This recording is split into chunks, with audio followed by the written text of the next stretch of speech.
Saya rasa sedikit sebanyak saya dah menerangkan, iaitu bagaimana serangan jantung disahkan dengan postmortem, dan juga adakah vaksin ini menyebabkan fungsi-fungsi jantung dan organ-organ lain, dan juga adakah ia menyebabkan penyakit kronik yang lain menjadi lebih teruk. Jawapannya tidak, tiada data, tiada bukti. Apa yang kita kena buat adalah amalkan gaya hidup sihat seperti biasa, makan ubat macam biasa. Kalau ada apa-apa simptom seperti kalau rasa sakit dada, sesak nafas dan sebagainya, pergi ke hospital secepat yang mungkin, ya. Dan yang penting sekali, niat tu yang pentingnya. Bila kamu dah membuat keputusan bahawa saya nak mengambil vaksin ini untuk perlindungan kepada diri saya dan orang di sekeliling saya, niatkan supaya saya nak mengelakkan diri saya daripada jangkitan COVID-19, dan saya juga nak melindungi orang di sekeliling saya daripada jangkitan COVID-19. Saya nak beraya, saya nak rentas negeri dan saya juga faham bahawa vaksin ini tidak memberi perlindungan kepada penyakit lain, ya. Bukan semua penyakit dalam semua buku teks perubatan dalam dunia ini akan hilang dengan sekelip mata daripada vaksin COVID-19, tidak, ya. Kita kena faham daripada basic, ya. Kalau esok lusa penerima vaksin COVID-19 dapat denggi, janganlah pula tanya kenapa dia dapat denggi. Kalau esok lusa penerima vaksin COVID-19 dapat aksiden, jangan pula tanya kenapa dia aksiden. Kalau esok lusa penerima vaksin COVID-19 dapat masalah kesihatan seperti ialah kolesterol tinggi, jangan tanya adakah vaksin tu menyebabkan masalah kolesterol tinggi, ya. Tanyalah apa yang kita makan sebelum ni, apa yang kita bedal sebelum ni, berapa banyak kita exercise sebelum ni, berapa kali seminggu kita peluhkan diri kita sebelum ni. Tanyalah soalan-soalan sebegitu, ya. Okey, saya nak menjawab Li Zaini. Kalau serangan jantung, kenapa sebelum ini sihat selalu dan boleh kerja macam biasa? Okey, saya ada satu video yang khas mengenai serangan jantung, boleh tengok di sana. Saya tak nak rugikan masa tim celoteh Dr. Mala yang penat follow semua video. Saya rasa tak adil bagi mereka, tapi saya dah terangkan dengan lengkap, dengan jelas kenapa, apa itu serangan jantung, kenapa sebelum ni sihat dan sebagainya. Dan untuk menjawab soalan tu, sebelum ni anda tak pernah dengar ke orang yang sihat walafiat tiba-tiba rebah? Orang yang sihat walafiat pegang dada, pergi hospital, doktor sahkan dia serangan jantung, diberi rawatan, lepas tu keluar doktor kata letak stand 2, letak stand 1, ya. Tak pernah dengar ke? Pernah kan? Ada kan? Jadi selepas penerimaan vaksin COVID-19 pun benda tu masih boleh berlaku lah, sebab vaksin ini tidak memberi perlindungan kepada serangan jantung. Itu yang saya cuba terangkan, ya. Anda tak pernah dengar ke sebelum ni orang-orang yang dalam tidur tiba-tiba tak sedarkan diri, panggil ambulans, CPR dibawa ke hospital, ya. Lepas tu ada yang selamat, ada yang tak selamat. Yang selamat tu lepas dia survive, kita panggil dia ada penyakit jantung. Kalau dah tak survive tu, of course lah kita kata sebab kematian adalah serangan jantung. Anda tak pernah dengar ke sebelum ni? Dalam cerita pun banyak. Kalau dalam cerita Tamil tu berlambak yang dia buat tiba-tiba meninggal, habis satu kampung tu menangis sedih, yang kita duk tengok pun terisak-isak menangis, ya. Dalam cerita bahasa lain pun banyak juga, cerita orang putih, cerita Melayu pun banyak juga macam tu, ya, yang tiba-tiba pegang dada, duduk rebah, meninggal dunia, banyak, ya. So harap boleh anda cuba fahami dahulu apakah fenomena industri kesihatan sebelum penerimaan vaksin COVID-19 dan bandingkan dengan selepas penerimaan COVID-19. Jangan duk fokus yang selepas sahaja. Tapi mudah, ya, kalau kamu rasa tak boleh percaya, ya, yang ada yang bertanya ni, Muhammad Nordin, boleh percaya ke? Saya tak paksa anda untuk percaya saya atau siapa-siapa. Kalau kamu tak pasti, jangan ambil. Ini masalah dia. Kalau kamu hesitant, kamu tak pasti, kamu tak confident, kamu rasa was-was, jangan ambil. Terima information, ya. Ambil ilmu, terima ilmu daripada saluran ni, ambil ilmu daripada saluran tu, baca, dengar, dan kemudian semayanglah, ya. Kamu semayang, minta petunjuk, minta hidayah, pray and pray, ask from God for a guidance. Ini yang saya selalu cakap, ya. Bila orang message saya, tanya, doktor saya ada allergic, patut tak saya ambil vaksin? Doktor saya ada penyakit sebegini, patut tak saya ambil vaksin? Saya hanya boleh memberi ilmu, saya hanya boleh memberi informasi. Keputusan itu kena datang daripada diri kamu sendiri. Siapa yang boleh bantu anda untuk buat keputusan adalah Tuhan. Ambil atau tidak keputusan kamu untuk mengambil vaksin ataupun tidak mengambil vaksin perlu datang daripada diri kamu sendiri dengan sepenuh confidence-nya. Kalau was-was sedikit pun jangan ambil. Sama juga dalam isu nak kahwin ke, nak beli rumah ke, nak tukar kerja ke. keputusan itu kena datang daripada diri kamu sendiri. Baru kamu akan happy, dan baru kamu akan redha, baru kamu akan boleh terima keputusan itu dalam badan kamu, dalam minda kamu. Dan siapa yang boleh bantu kamu untuk membuat keputusan tersebut? Patut tak aku kahwin girlfriend aku ni? Patut tak aku resign dan pergi kepada kerja baru ini? Patut tak aku ambil vaksin ini sebagai satu ikhtiar untuk melindungi diri aku dan keluarga aku daripada jangkitan ini? Siapa yang boleh bantu anda? Of course lah, God, God and God. You have to pray untuk kamu dapatkan petunjuk tersebut, untuk kamu dapatkan jawapan tersebut. Tanggungjawab anda adalah untuk membaca dan menimba ilmu. Dapatkan ilmu. Kamu nak dapatkan ilmu daripada doktor, kamu nak dapatkan ilmu daripada anti-vaksin, kamu nak dapatkan ilmu daripada semua saluran, boleh berlapang dada dan dapatkan ilmu, analyse ilmu tersebut. Dan kemudian berdoa lah banyak-banyak, solat banyak, semayang, minta petunjuk. Saya percaya anda akan diberi petunjuk tersebut. Walau apa pun keputusan itu, biar ia datang daripada diri kamu sendiri. Kamu tak perlu provoke orang lain, dan kamu tak perlu hasut orang lain, dan tak perlu seolah-olah memperlekehkan orang lain. Kalau keputusan anda untuk menerima vaksin tersebut, maka kita terima, kita hormati keputusan tersebut. Tolong hormati keputusan orang lain. Especially kalau orang tu dah jadi arwah. Dia dah jadi arwah. Dia membuat keputusan untuk menerima vaksin tersebut. Itu adalah ikhtiar dia. Lepas dia meninggal dunia, anda pula gelakkan dia. Itu ikhtiar dia. Dia dah meninggal. Dia dah pergi kepada pencipta. Dia dah boleh jawab dah. Dia dah duduk dah. Dia dah tahu dah. Kita pula yang duk fitnah. Kita pula yang gelakkan pilihan dia. Ya, sepatutnya kita duk fikir tentang diri kita. Kita duk tanya diri kita sebenarnya. Ya, jadi tanya diri kita, kalau keputusan anda adalah untuk tidak menerima vaksin ini, saya tak nak terima. Kalau saya meninggal disebabkan oleh jangkitan COVID-19, satu kampung saya kena kuarantin sebab saya selepas saya meninggal dunia, pun tak apalah. Saya tak nak ambil vaksin ini, tak apa. Keputusan itu kena datang daripada kamu sendiri. Kamu doa, kamu semayang, kamu minta petunjuk, dan kalau itulah keputusan yang kamu buat dengan the guidance from God, dan kita respect itu keputusan anda, dan kami tidak akan menggelakkan ataupun memperlekehkan anda selepas kematian anda. Tidak, kita tak. Kalau saya pergi ke page KKM untuk tengok senarai kematian pesakit COVID-19 pun tak pernah pun kita gelakkan dia, tak pernah pun kita cakap apa-apa, dah memang itu ajal dia. Alright, so ini je lah daripada saya. Saya pun tak nak bebel banyak-banyak, saya pun penat sebenarnya. Banyak soalan lain yang saya rasa lebih-lebih kurang sama. Contohnya, soalan yang saya rasa penting saya dah jawab, iaitu pengambilan ubat, serangan jantung, keputusan pengambilan vaksin ini.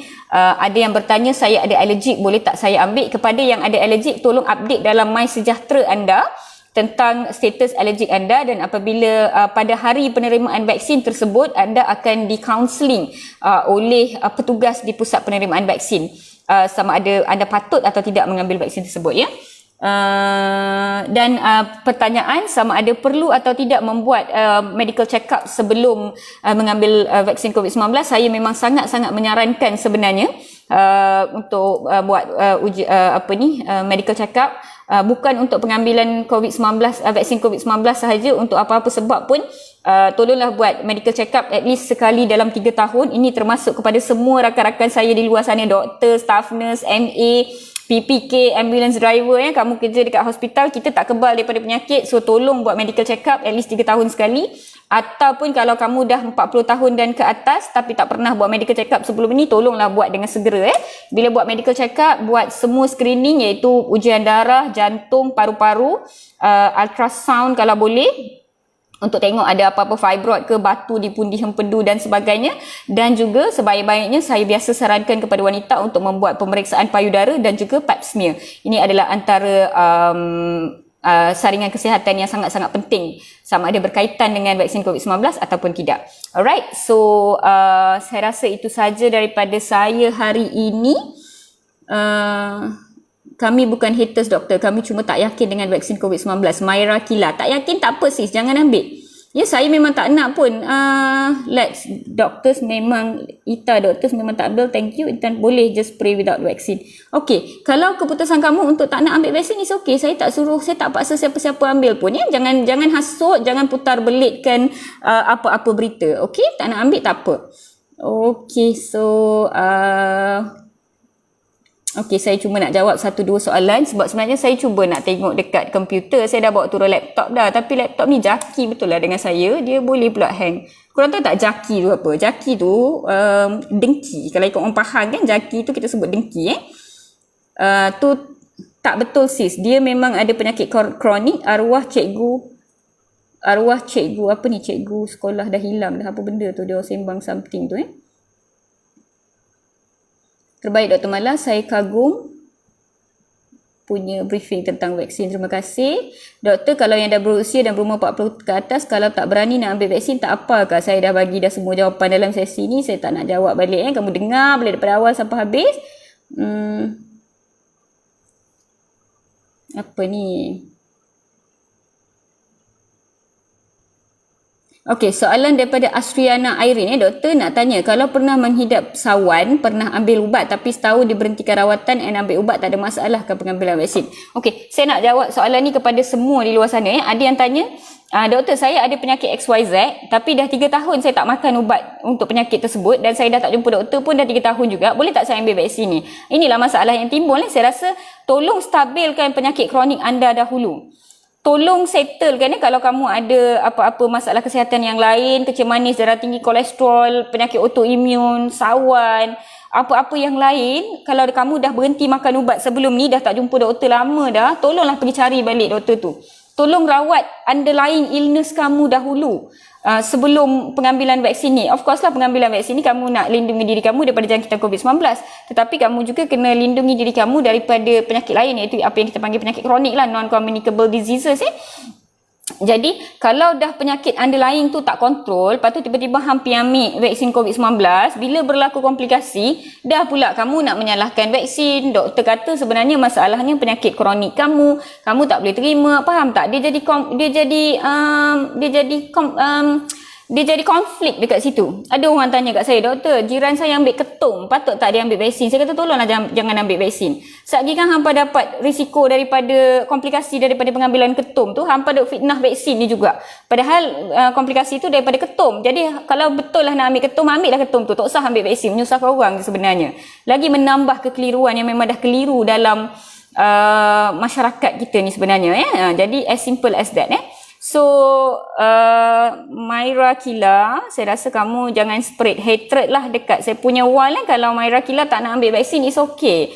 Tim celoteh Dr. Mala dan Dr. Mala tak pernah pun paksa sesiapa untuk mengambil vaksin Okay, so saya rasa, doktor, adakah vaksin penyebab serangan jantung? Sebab majoriti yang meninggal selepas disuntik vaksin kena serangan jantung. Saya rasa ini adalah satu ayat yang sangat tak betul. Penerima vaksin di negara Malaysia lebih kurang 700,000. Yang meninggal dengan serangan jantung berapa orang? Macam mana anda menggunakan perkataan majoriti? Kalau dapat kat doktor bahasa Melayu saya ni dah kena dah. Macam mana anda menggunakan perkataan majoriti? Adakah lebih 50%? Adakah lebih 75% penerima vaksin meninggal dunia disebabkan oleh serangan jantung? Kalau itu kamu boleh menggunakan perkataan majoriti. Apakah yang menyebabkan anda menggunakan perkataan majoriti? Tolong terangkan So, saya berterima kasih kepada Jas Kitaro. Susahnya sebut nama dia, dah jawabkan dah kat sini Ya, betul Setiap sebelum vaksin COVID-19 pun 50 orang sehari meninggal dunia disebabkan oleh serangan jantung. Okey, saya rasa banyak soalan saya dah jawab. Walaupun dah bosan dah dengar saya berceloteh. Cuma saya pelik kenapa masih ada 2,000 live viewers ni. Saya macam tak tahu nak berhenti ke tidak. Saya macam, tolonglah jangan masuk dalam live malukan diri. Tolonglah. Siva Kumar, siapa ni? Dia marah saya ke marah siapa ni? Okay, alright. Okay, kalau Mira Kila tak spread hatred, komen je tak apa. Anda boleh berada bersama dengan tim celoteh Dr. Mala. Saya faham kamu masih tak confident, kamu masih tak masih was-was dengan vaksin ini, it's okay. Saya doakan anda diberi petunjuk yang sebaik-baiknya daripada pencipta anda. Tak kiralah sama ada keputusan kamu untuk menerima ataupun menolak vaksin tersebut Tapi nasihat saya, register saja dekat MySejahtera dulu dan sebutkan di situ kamu tak nak terima. At least kita ada data. Kalau tak nak register pun tak apa, it's okay. Tolong doakan kami yang membuat keputusan untuk mengambil vaksin ini, tolong doakan supaya urusan kami dipermudahkan.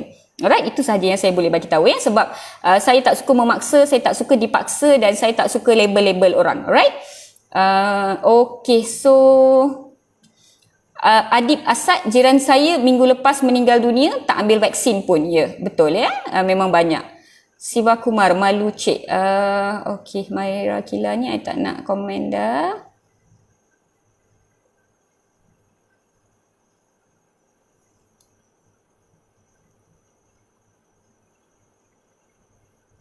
Okay. Aduh, tak nampak lah komen you all Ada ke orang bertanya tentang macam mana kalau mati tak ambil vaksin tapi positif COVID, dia ada sakit jantung, nak kata mati sebab apa? Okay, Maira Kila menjawab penyebabnya tetap akan COVID. Maira Kila, kamu bekerja di hospital mana ya? Kamu bekerja sebagai apa? Adakah kamu bekerja sebagai doktor di Jabatan Kecemasan ataupun ICU? Adakah kamu pengarah mana-mana pejabat kesihatan daerah ataupun matron di mana-mana JKN? Sebab kamu memberi jawapan terhadap soalan tentang sebab kematian sebenarnya yang mana Dr. MO pun kadang-kadang tak boleh buat keputusan. Hanya orang yang ada authority untuk sign cause of death sahaja yang boleh jawab soalan tersebut ya. Dan Encik M Kamal Ujang, dia top fan rupanya dekat Celoteh Dr. Mala punya page.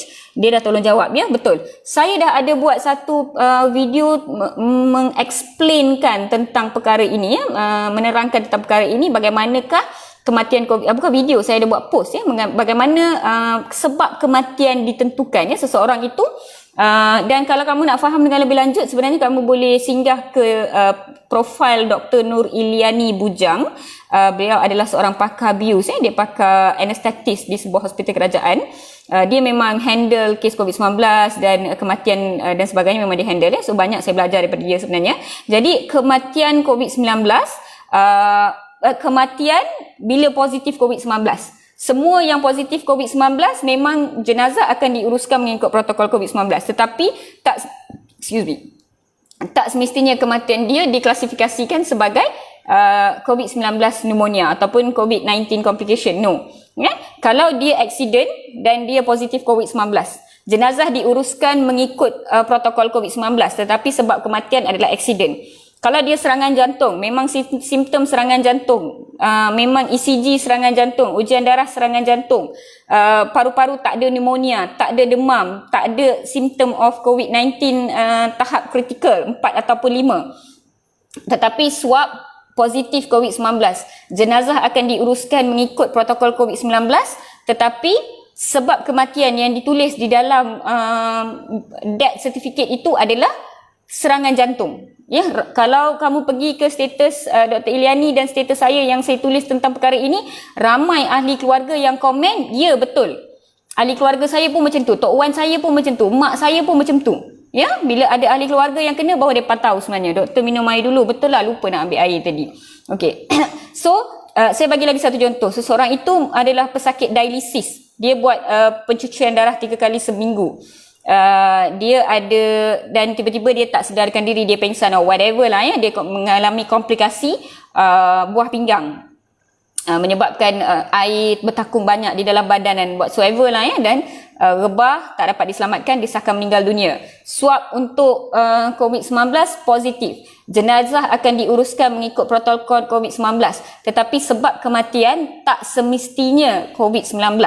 Dia ada protokol guideline yang strict guideline ya. Kamu boleh tengok dekat page Celoteh Dr. Mala, saya ada share satu CME yang mana doktor pakar di Jabatan X-ray dan juga di Jabatan Forensik, dia kena cari kriteria-kriteria ini untuk diberi kepada pihak JKN ataupun pihak PKD untuk mereka kumpul dan decide, okey, ini kematian COVID-19 ataupun tidak.